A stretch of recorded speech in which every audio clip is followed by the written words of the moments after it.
Okay, isang napakagandang araw mga kamanibela. Ano itong nakikita ko? Meron dong swimming pool sa baba. Ay, mapasyalan nga natin yan mamaya. At meron din palang basketball court dun sa right side. Ayun. Dito naman na sa kabilang side, makikita mo yung Taal, So yung Taal Lake, dito tayo sa Tagaytay. Ang ganda naman pala tumambay dito mga kamanibela. Ay, stay staycation, Nandito nga pala ako sa 20th floor dito sa hotel na to. So, ang ganda ng talawin sa baba, mga kamanibela. So yun, medyo nakakalula nga lang, pag tumingin ka sa baba. Pero ano nga ba mga pwedeng gawin pag nandito ka nakastay, So, okay, tara na, samahan niyo ako at puntahan natin na isang market na malapit lang dito. Almost 1 kilometer lang, makarating ka na sa sikat na bilihan ng mga gulay, prutas at mga karne ng baka. O, So, ilang saglit lang nakarating namin sa sikat na Mahogany Market dito sa Tagaytay.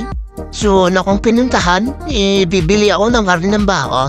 Kasi try ko magluto ng nilagang baka. Kung gusto mo makatim ng masap na bulalo, yan yung taas na ikutin mo yan. Daming pagkain dyan na putok-batok. So, ito na nga, bibili na ako ng karne ng baka. So, 1 in 1/2 kilo, nasa 550 pesos yung binayaran natin. Men, bumili din tayo ng pinya. Siyempre, sa Tagaytay tayo, malakas ang pinya dito. So, depende. Merong 100 pesos, merong 80. Depende po sa klase. Meron nga rin po 300. Yun nga lang, medyo malit na. Siyempre, hindi rin namin pinalampas ang bumili ng mangga. So, napakasarap din kaya ng mangga dito. So, ayan. Bumili na tayo. So, yun. Magkano naman kaya ito? Pagkatapos ng mangga, nakakita tayo ng mga kakanin. O, nag-try din tayo. Masarap po yan, mga kamanibela.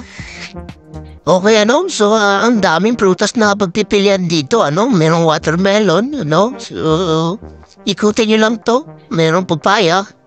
So, kailangan ng medyo marami ang budget nyo kasi medyo mahal na rin mabili prutas. Ay, sa mga paborito ko, ito yung langka. Uy, napakasarap nito mga kamanibela. Okay, so mamaya pagdating sa bahay, aray sa akin yung langka na yan. So, ang dami rin pala dito mga gamit, mga mutsilyo.